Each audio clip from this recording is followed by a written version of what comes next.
MP live news से मैं अटल शुक्ला। सीधी बात खास मुलाकात में आज हम आपको मुखातिब करा रहे हैं कांग्रेस के युवा नेता संदीप उपाध्याय जी से। अगर संदीप उपाध्याय की सियासी करियर की बात करें तो लगभग 30 वर्षों से कांग्रेस में बतौर कार्यकर्ता के रूप में कांग्रेस को अपनी सेवाएं दे रहे हैं। छात्र जीवन से ही ये राजनीति से जुड़े रहे हैं और छात्र संगठन के कई चुनाव इनके नेतृत्व में हुए हैं और छात्र संगठन एनएसयूआई जो कांग्रेस का एक संवैधानिक संगठन है जिसकी एक मान्यता है, उसके कई चुनाव इनके नेतृत्व में कराए गए और उनमें सफलता भी मिले। ये निर्दलीय पार्षद भी रहे हैं अपने वार्ड से, वहीं ये जनभागीदारी समिति के अध्यक्ष भी रहे हैं संजय गांधी कॉलेज के। तो आइए सबसे पहले हम स्वागत करते हैं अपने एमपी लाइव न्यूज़ में संदीप उपाध्याय जी का। स्वागत है हमारा। जी नमस्कार। संदीप जी, सबसे पहले हमारे दर्शकों को ये बताइए कि आपका जो सियासी कैरियर है उसकी शुरुआत कहाँ से हुई और आपने अपना जीवन राजनीति में ही समर्पित कर दिया, उसका क्या कारण है? किससे प्रेरित होकर आप राजनीति में आए? मुझे राजनीति में छात्र जीवन से, कॉलेज के समय से राजनीति में मैं रहा, छात्र संघ में, यूनियन में रहा। उसके बाद अजय सिंह राहुल भैया जी के प्रेरणा से मुझे एनएसयूआई अध्यक्ष उनकी कृपा से बनाया गया। और 98 में जब राहुल भैया पहली बार भोजपुर के बाद लौट के चुनाव लड़े तो मैं उनके साथ में रह के चुराड़ विधानसभा चुनाव में उनके साथ में बराबर प्रचार में रहा। और उन्हें लगा कि नहीं, नया लड़का है, युवा है, तो उन्होंने मुझे मौका दिया। और मैंने अपने बीच में उस समय एनएसयूआई अध्यक्ष रहते हुए दोनों ज़िले एक थे, सिंगरौली और सीधी।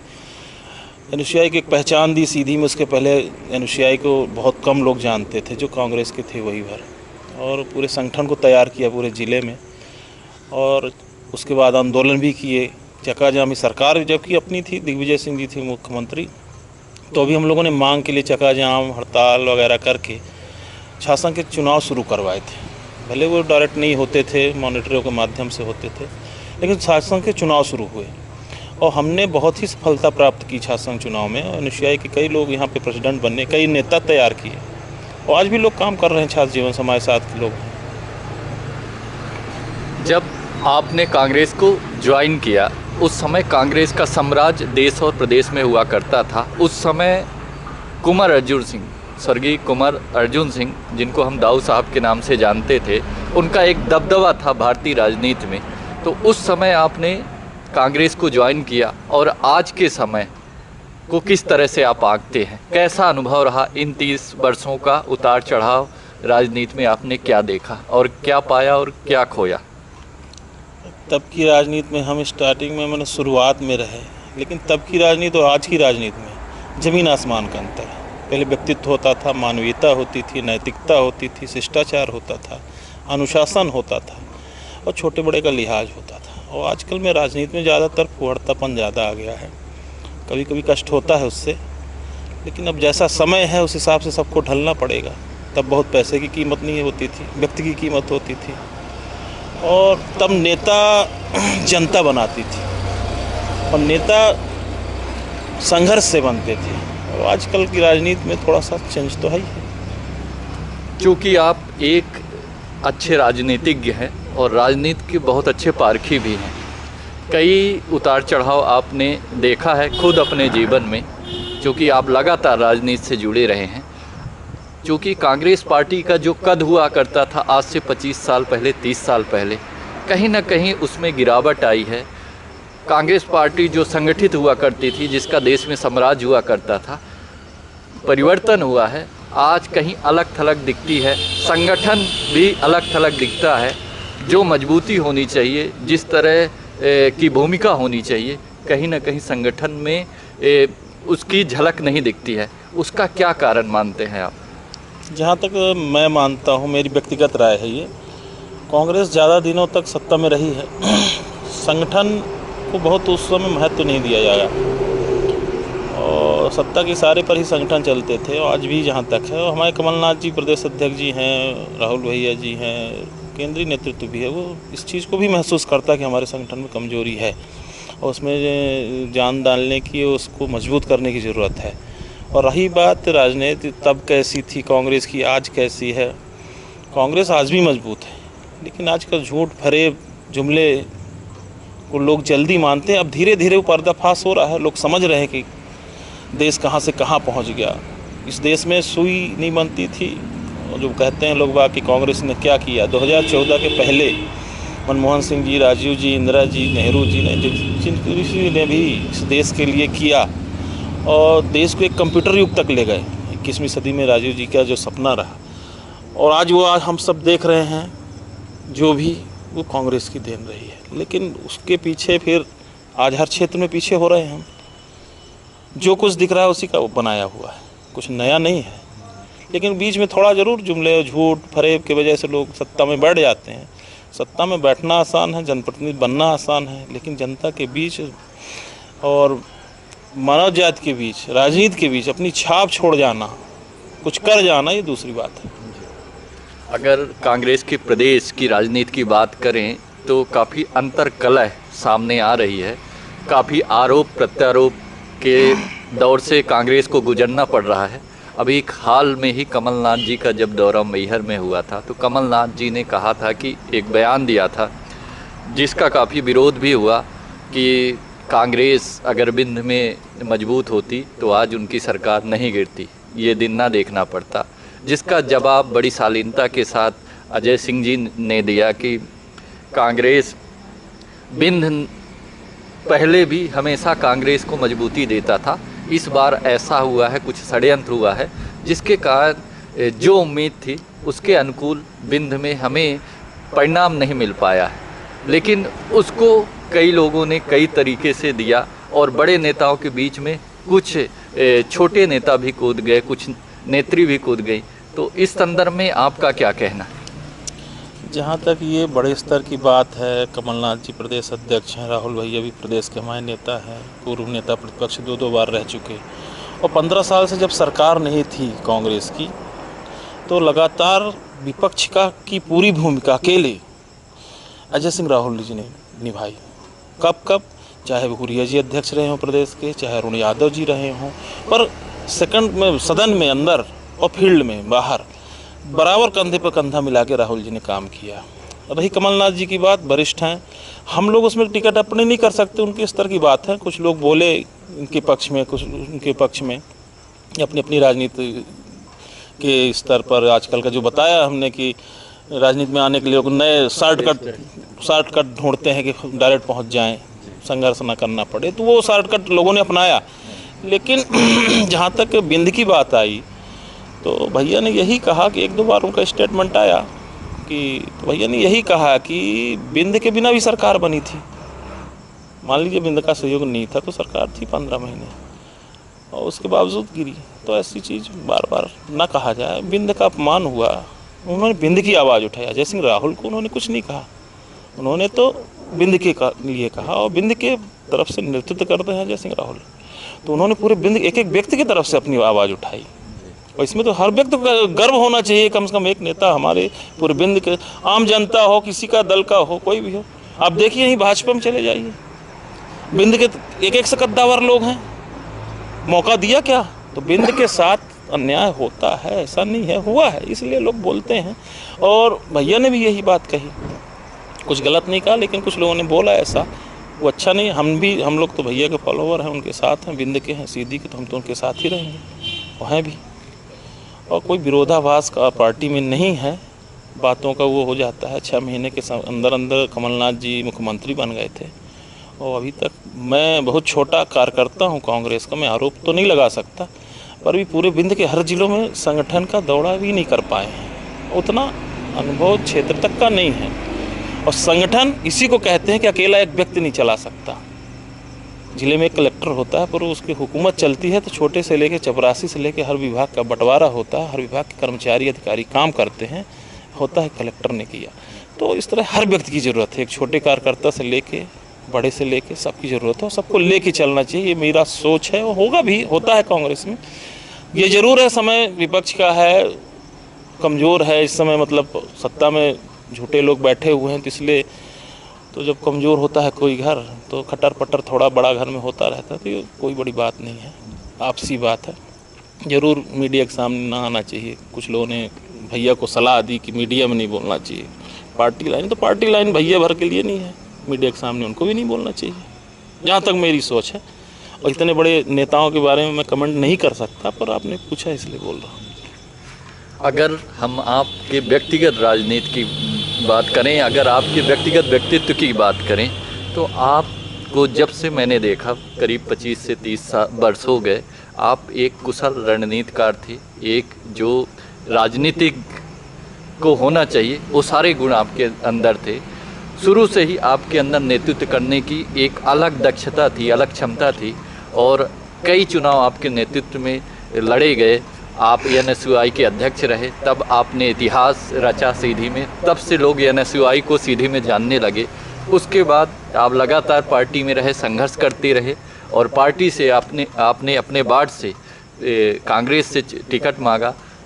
क्या कारण रहा कि आप उनके मापदंड में खरे नहीं उतरे, लेकिन आप खुद निर्दलीय चुनाव लड़े और भारी मतों से चुनाव जीतते हैं। उसके बाद आपको एक बड़ा दायित्व मिलता है जन भागीदारी के अध्यक्ष का, और आपने उसका भी निर्वहन बखूबी किया, और लगातार आप संघर्ष करते रहे। अभी इस कोरोना काल में लगातार आप लोगों को सेवाएं देते रहें, चाहे मेडिकल इक्विपमेंट की बात हो, आप हॉस्पिटलों में निरंतर पहुंचाते रहे, चाहे भाप लेने वाली मशीन हो, चाहे ऑक्सीजन कंसंट्रेटर हो, लगातार आप लोगों को सेवाएं देते रहे।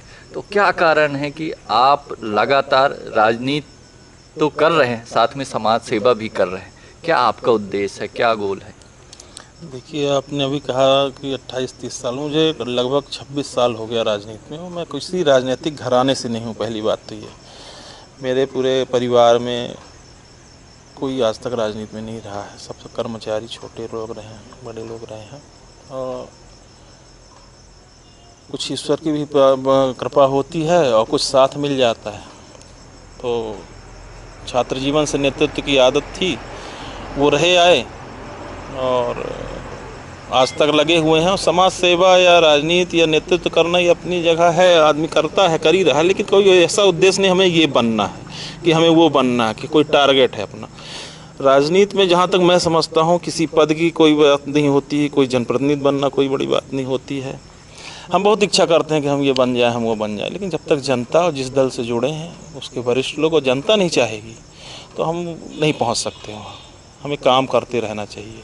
बहुत पद की इच्छा, मैं बता तो रहा हूँ, NSUI अध्यक्ष के बाद आज तक मैंने कांग्रेस पार्टी में कोई पद नहीं लिया 2008 के बाद, और आज तक कोई पद में नहीं, लेकिन काम कर रहे हैं।